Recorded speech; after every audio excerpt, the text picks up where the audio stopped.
Hello दोस्तों, कैसे हैं आप सब। आशा करती हूँ सब ठीक होगे। आज की कहानी है सौतेली माँ। नव्या बचपन से ही बहुत जिद्दी थी। बिन माँ की बच्ची थी, इसलिए सब लोग उसे संभालते थे। दादी की तो लाडली थी। उसके पापा सचिन की दूसरी शादी करने का प्रयास चालू था, पर यह 7 साल की बच्ची कुछ ना कुछ करके अपने पापा का रिश्ता जुड़ने नहीं देती थी। उसकी दोनों नानी और दादी उसे समझा समझा कर थक गई। बेटा, सभी सौतेली माँ बुरी नहीं होती, और हम है ना, तुम्हें अगर तकलीफ दी तो हम उस पर चिल्लाएंगे, डांटेंगे।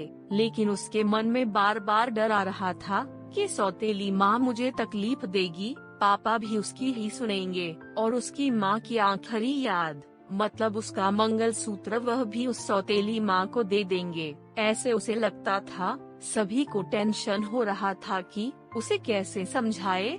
उसकी माँ मतलब सुनीता एक एक्सीडेंट में 2 साल पहले इस दुनिया से चली गई। तब से लेकर अब तक उस बच्ची को सभी संभालते थे, पर उसकी यह जिद जरा ज्यादा ही थी। कैसे बताएं अभी इसे। उसकी दादी ने उनकी ही मौसेरा भाई की लड़की पसंद कर ली थी। उसकी भी शादी होकर तलाक हो गया था, और उसे एक लड़का भी था, पर यह बच्ची सुनने को तैयार ही नहीं थी। वह लड़का है, मतलब उससे ही सब प्यार करेंगे, मुझसे नहीं, ऐसा मन में वहम बिठाए वो इस शादी को नहीं होने देगी, ऐसी जिद पकड़ कर बैठी थी। उसके जिद के आगे सचिन भी नहीं बोल सका। दोनों दादी और नानी काफी चिंतित हो गई। बाद में सुनीता की माँ ने समस्या का समाधान निकाला।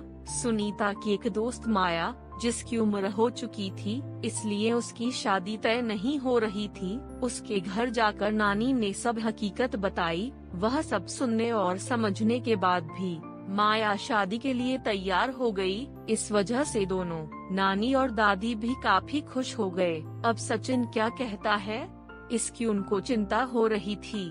खुद सास ही बोल रही थी, इसलिए सचिन तैयार हो गया लड़की को मिलने के लिए। सचिन ने माया से मिलने का तय किया। मुलाकात के दिन सचिन ने माया से कहा कि मैं सिर्फ नव्या के भविष्य के लिए और अपनी माँ की इच्छा के लिए तैयार हुआ हूँ। मेरी तरफ से बाकी कोई भी उम्मीद मत करो। यह सुनते ही बहुत बुरा लगा माया को, पर कितने दिन घर वालों के ताने सुनूं, इसलिए माया तैयार हो गई और शादी भी हो गई। उसके घर की परिस्थिति इतनी अच्छी नहीं थी, उस वजह से उसके माँ बाप ने माया को कोई भी जेवर नहीं दिए, और नव्या ने अपनी माँ का मंगलसूत्र भी नहीं देने दिया। बाद में सुनीता की माँ ने माया की माँ बनकर सब कुछ किया। नव्या माया को बहुत परेशान करती थी। ओ सौतेली माँ, ऐसे ही पुकारा करती उसे। माया थोड़ा सा डांटती या उसे समझाने का प्रयास करती, तब जानबूझकर झूठ मूठ का रोने लगती थी।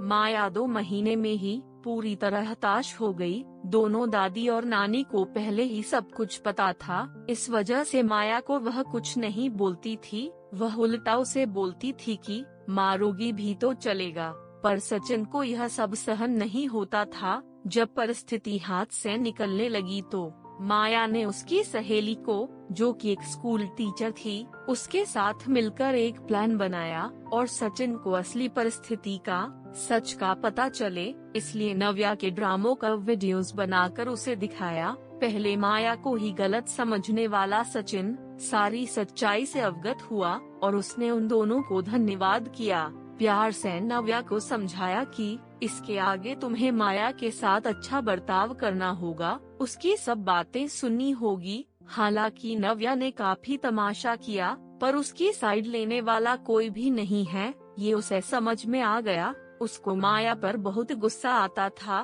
माया उसे बहुत समझाती थी। धीरे धीरे माया और सचिन का रिश्ता भी सुधर रहा था, पर पति पत्नी जैसा रिश्ता उनमें नहीं था, और वो सचिन ने उसे पहले ही बता दिया था। माया को बहुत बुरा लगता था। उसने अपनी इच्छाएं अपने मन में ही दबा दी। नव्या को उसने सौतेलापन कभी भी दिखाया नहीं, पर नव्या मात्र उसके साथ झगड़ा ही करती थी। धीरे धीरे नव्या बड़ी होती गई। सचिन हमेशा काम के लिए बाहर रहता था। माया नव्या के लिए हमेशा तत्पर रहती थी। उसने नव्या को बहुत प्यार से समझाने की कोशिश की, पर माया को हमेशा असफलता मिली। उसमें सचिन की माँ हमेशा बीमार रहती थी, उनकी वह देखभाल करती थी। उन्होंने एक बार माया को बुलाकर बताया, मुझे बहुत चिंता होती थी इस नव्या की, पर अभी नहीं होती। तुम हो ना, अभी मेरा कुछ भी हो जाए चलेगा, पर तुम्हारे लिए मुझे बहुत बुरा लगता है। जिस बच्ची के लिए तुम इतना करती हो, उसकी उसे कीमत ही नहीं है। तभी माया मुस्कान के साथ बोली, नव्या को देखते हुए बोली, उसने मुझे हमेशा गलत ही समझा।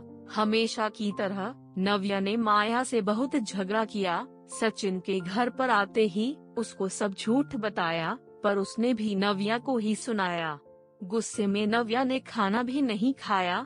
माया ने भी खाना नहीं खाया। नव्या को समझाने के लिए गई तो माया ने कहा, मुझे तुम्हारी माँ की जगह नहीं चाहिए, उसकी आखिरी निशानी मतलब उसका मंगलसूत्र भी नहीं चाहिए। मुझे सिर्फ तुम माँ बोलकर पुकार लो। मेरे लिए उससे बड़ा कोई पुरस्कार नहीं होगा। जिस दिन तुम ऐसा करोगी, उस दिन मुझे ममता का गहना मिल जाएगा, वही मेरा खरा पहला गहना होगा। पर नव्या सुनेगी तब ना। जैसा था वैसे ही सब चालू रहा।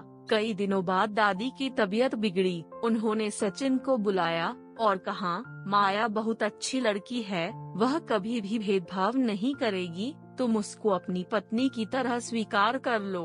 उसकी भी कोई उम्मीद होगी तुमसे, वह पूरा करो। ये आखिरी शब्द बोलकर दादी चल बसी। सचिन की माँ के वह शब्द कान में गूंज रहे थे। महीना हो गया, तब भी वही शब्दों का विचार करके गैलरी में शांत बैठा था। उतने में माया ने खाना खाने के लिए आ रहे हैं ना ऐसा बोलकर बुलाने आई। सचिन का सब्र का बांध टूट गया। वह माया के गोद में सिर रखकर बहुत रोने लगा। आज 5 साल बाद पहली बार सचिन ने माया को छुआ।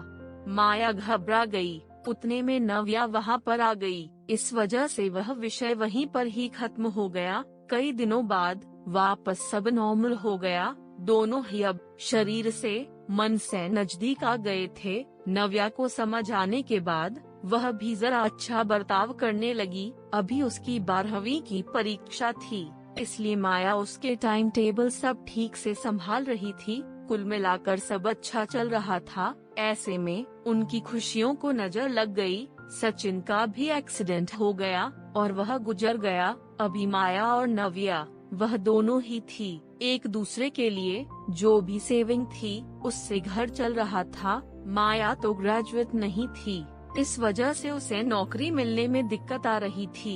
छोटी छोटी नौकरी करके वह घर खर्चा चला रही थी। सचिन की सब सेविंग उसने नव्या के लिए रख दी। अब नव्या को प्यार हो गया था सुशांत नाम के लड़के से। इस वजह से माया ने उनका प्रेम विवाह करने का सोचा। सब लोग अच्छे हैं, नव्या भी खुश रहेगी, ऐसा उसे विश्वास था। पर सुशांत की माँ खड़ूस थी। सचिन के जाने के बाद उनकी परिस्थिति भी अच्छी नहीं थी। नव्या शादी के बाद ज्यादा गहने नहीं लाई, इसलिए ससुराल वाले उसे तकलीफ दे रहे थे। उसकी सास की सहेलियां घर पर आई थी नई दुल्हन से मिलने। सब नव्या की सौतेली माँ के बारे में बुरा भला बोल रही थी। सौतेली माँ है ना, इसलिए ऐसा जानबूझकर किया होगा। सब कुछ खुद के लिए रखा होगा और बेटी को लंका की पार्वती बनाकर सिर्फ मंगलसूत्र पहनाकर भेज दिया और हंसने लगी। अभी उसका खुद पर से नियंत्रण टूट गया। मेरी माँ की आखिरी याद मतलब यह मंगलसूत्र है जो मेरी इच्छा थी कि मैं ही से पहनूं। यह मंगलसूत्र मेरी माँ का आशीर्वाद का हाथ है और मेरी माया माँ को बुरा भला बोलने का तुम्हें कोई भी हक नहीं है। आज वह है इसलिए मैं हूँ। उन्होंने मुझे अच्छे संस्कार दिए, डिसिप्लिन सिखाया, संयम और बड़ों का सम्मान। यह सब बातें कोई भी उम्मीद ना रखते हुए सिखाया। पापा के जाने के बाद भी उन्होंने कमाए हुए एक पैसा भी खुद पर ना खर्च करते हुए सब पैसे मुझे दिए। कभी भी सौतेलापन उन्होंने मुझे नहीं दिखाया। मेरे लिए उन्होंने खुद का बच्चा तक नहीं होने दिया। पर मुझ पागल को कभी यह समझ में नहीं आया। उन्होंने मुझे सिर्फ और सिर्फ प्यार किया। मुझसे उन्हें एक ही चीज चाहिए थी जो मैं कभी नहीं दे पाई, सब औरतें एकदम सोच में पड़ गई कि आखिर वह कौन सी चीज चाहिए थी। उन्होंने नव्या से पूछा, उन्हें क्या चाहिए था। सच में बहुत महंगा गहना होगा, इसीलिए तो उसने इतना एडजस्ट किया होगा। बातचीत हो रही थी, तब वहाँ माया आई और औरतें खुसूर फुसूर करते हुए हंसने लगी। माया मन में डर गई, नव्या ने ऐसा क्या किया होगा, ऐसा क्या किया जो यह सब औरतें उसे देख रही है। तभी नव्या माया को गले लगाकर प्यार से माँ बुलाया। दोनों माँ बेटी सब भूलकर एक दूसरे की बाहों में गुम हो गई। औरतें जब काना फूसी कर रही थी कि तभी नव्या बोली, आप सबको वह गहना देखना था ना, यही माँ बुलाकर ममता का गहना उसे चाहिए था। माया को तो रोना आ रहा था। दोनों सचिन और दादी के फोटो के सामने खड़े रहकर उनको हाथ जोड़कर खड़े थे। नव्या ने उनसे माफी मांगी और माँ को कभी खुद से कभी दूर नहीं करूँगी ऐसा वचन दिया। तो दोस्तों, ये थी हमारी आज की कहानी। आपका क्या कहना है इस कहानी के बारे में, कमेंट करके हमें जरूर बताएं। वीडियो को लाइक कर दीजिए और इसी तरह की कहानियाँ लगातार देखने के लिए चैनल को सब्सक्राइब करके घंटी को दबाकर ऑल पर सेट कर लीजिए, ताकि आने वाली वीडियो का नोटिफिकेशन आपके पास तुरंत पहुँचे।